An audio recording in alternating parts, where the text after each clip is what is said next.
In the back rooms of medieval Europe, where smoke clung to stone and the church watched every unusual flame, a different kind of experiment was taking place. The operators spoke of furnaces and metals, but also of a sacred joining between two inner rulers, the Crimson Sovereign and the Ivory Regent. Not man and woman, not husband and wife, but two forces inside every psyche, the part that commands and the part that receives. Strangely, the same pattern appears in a much older stream before the most startling healings and impossible reversals. The Galilean teacher withdraws into silence and offers a short prayer, less a request, more an alignment, an inner posture, a way of preparing the vessel.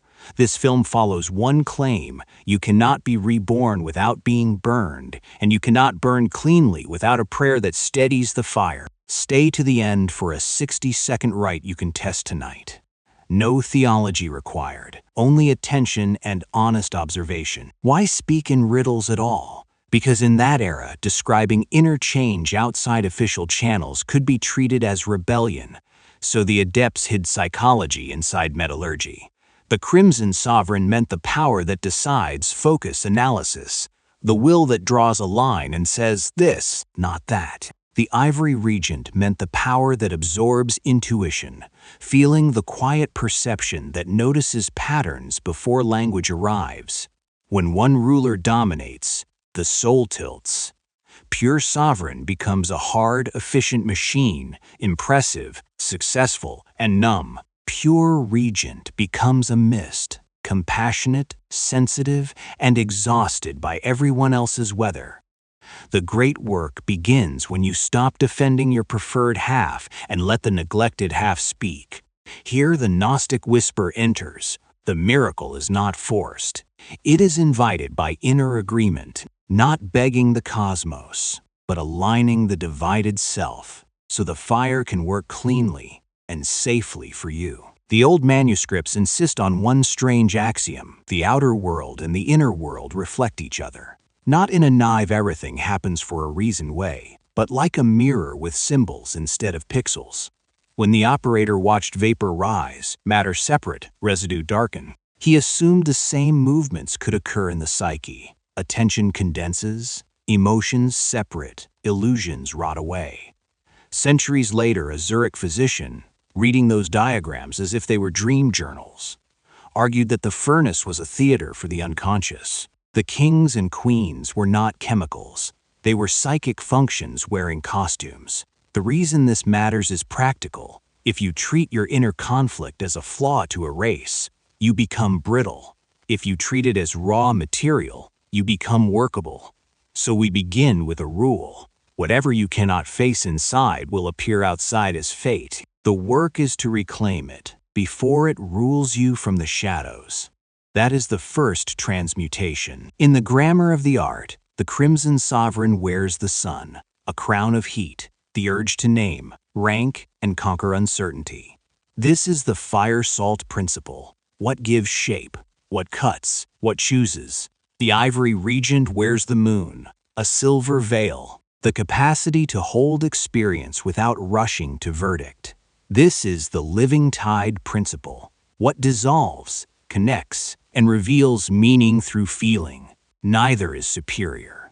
The problem is possession. When the solar blade grips the mind, you live as if life were a spreadsheet, efficient, defended, lonely. When the lunar sea floods the psyche, you drown in moods and other people's demands, mistaking permeability for love. The occult teaching is sober. Balance is not neutrality. It is rhythm. Watch your day. In conflict, do you attack or vanish? Do you overthink or drift? Your dominant ruler answers. Train the other until they share the throne. We must be precise. These images are not social instructions. They are archetypal energies. Many people fail here and turn symbolism into ideology. The art says the opposite. Every person carries both powers, and suffering usually comes from over-identifying with one while exiling the other. If you live as the sovereign alone, you may call your numbness strength. You may call your constant motion discipline. Yet the body keeps score. Insomnia, irritability, compulsive productivity, a quiet fear of stillness. The banished regent returns as cravings, projections, secret melancholy. If you live as the regent alone, you may call your lack of boundaries kindness. You may call your avoidance of conflict peace. Yet resentment accumulates under the surface. You absorb everyone, then collapse. The banished sovereign returns as sudden harshness, self-sabotage, or attracting dominant personalities to rule for you. Integration is not becoming half and half. It is becoming able to choose. The adepts called the union the conjunction, not romance, but cooperation. The sovereign descends into the regent's waters, letting rigid certainty dissolve. Admitting control is often fear in armor. The regent accepts the sovereign's fire, letting feeling be clarified into decisions, boundaries, and form. Each undergoes a symbolic death, the death of being right, the death of being safe. A Swiss depth. Analyst later said neurosis is a civil war where one inner power becomes tyrant. Healing is not more will or more surrender, but a living dialogue. Until a third presence appears, a steadier self that can act without cruelty and yield without self-erasure. Here the hidden prayer matters.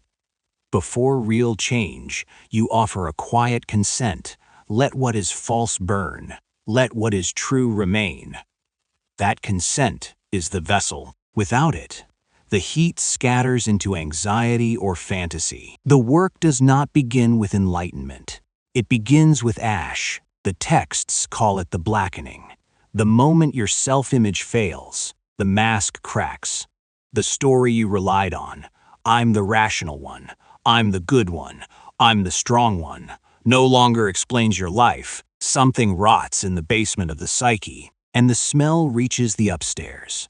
For the sovereign type, blackening often arrives as a collapse of control. A career stalls, a relationship ends. The body revolts. A plan refuses to work. The mind searches for a strategy and finds none. The prison is revealed.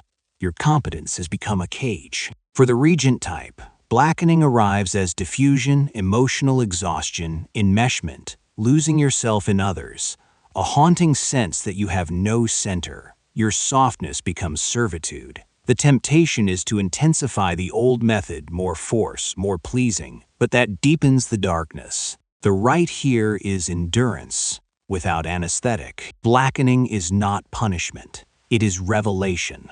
What collapses is the curated persona, the acceptable identity built to earn approval and avoid pain. Beneath it sits the shadow, not only your cruelty or envy, but also your unlived power, your forbidden tenderness, your disowned hunger for meaning.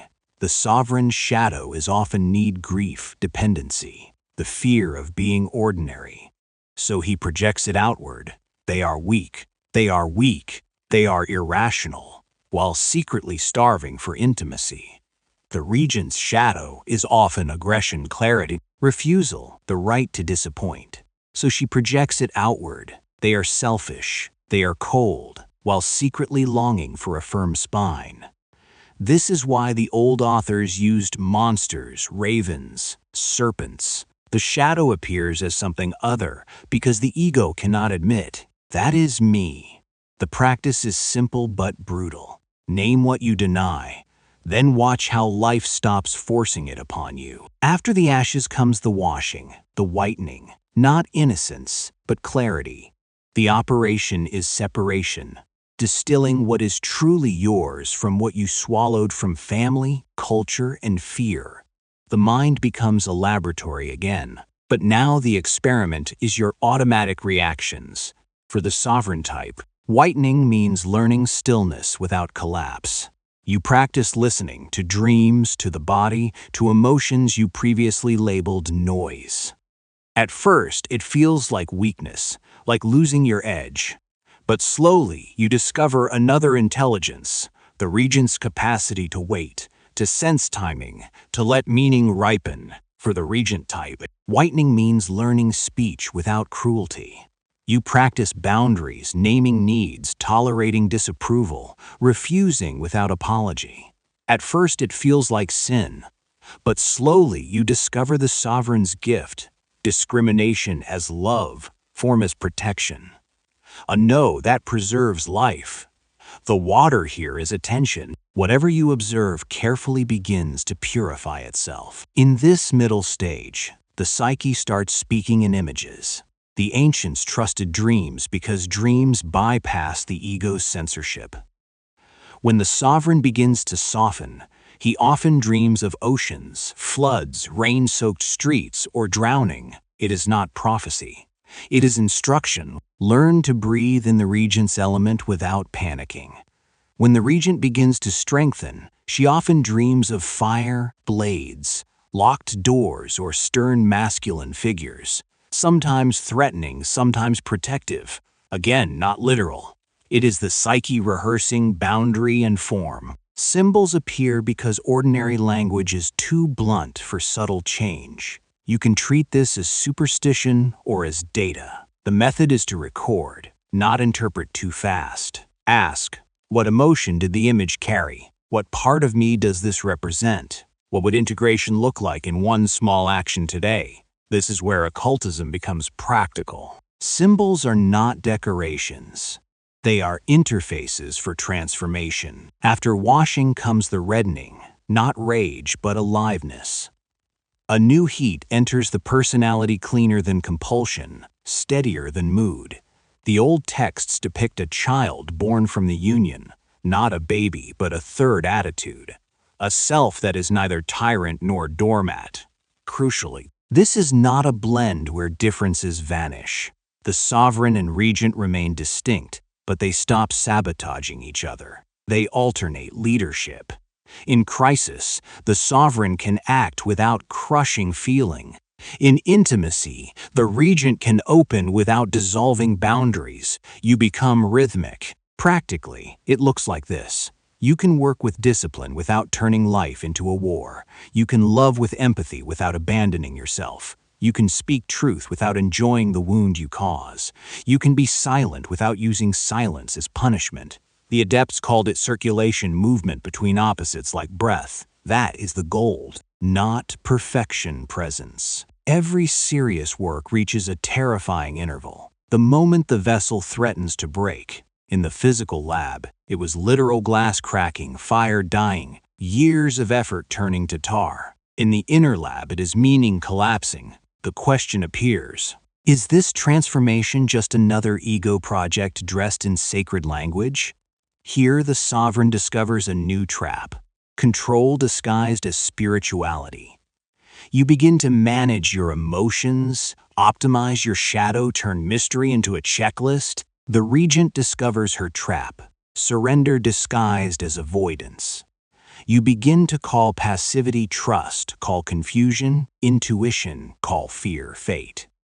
This stage resembles the dark night described by mystics, the loss of consolation, the stripping of certainty. The work feels pointless precisely when you thought progress was happening. Yet this crisis is structural. It forces a final humility. The self cannot be manufactured by will alone. If you endure without numbing, without distraction, addiction, premature answers, something else awakens. If the crisis is survived, a quiet reversal occurs. You realize wholeness is not an achievement. It is a condition you learn to stop resisting. The old masters hinted at this with paradox. The stone is made. By not forcing it, the gold appears when grasping burns away. The sovereign learns that not every problem yields to strategy. Some knots loosen only when you stop pulling. The regent learns that not every feeling is a compass. Some tides must be witnessed without obedience. In both cases, the ego's favorite trick is exposed. It tries to own the process. This is where the hidden prayer becomes decisive. It is not bargaining. It is consent to reality. Let the false die. Let the true live. I will cooperate. That posture changes your relationship to struggle. You still act, but with less desperation. You still reflect, but with less self-obsession. In Gnostic language, this is awakening from the spell of the persona, the remembrance of what was always present beneath it. Now we can speak plainly. When the Galilean teacher withdraws before decisive acts, the gesture is consistent, solitude, silence, an orientation of the heart.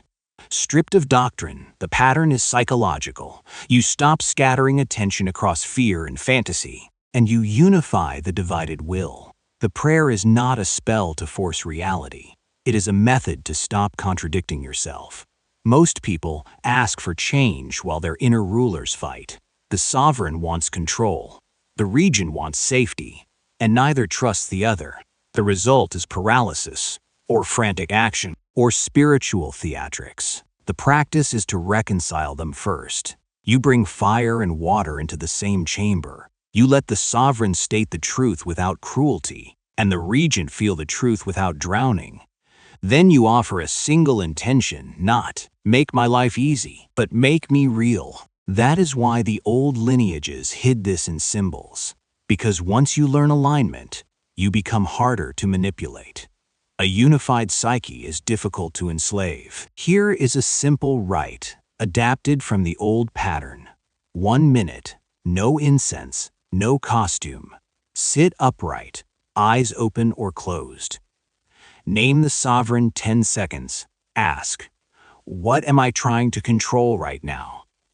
Let the answer be blunt. Feel the tension in jaw, chest, hands. Name the regent 10 seconds. What am I afraid to feel? Let the answer arrive without argument. Notice the soft place you avoid. Unite them 20 seconds. Breathe slowly and imagine fire above, water below, meeting in the heart. Say inwardly, clarity and receptivity. Work together. Offer the prayer 20 seconds.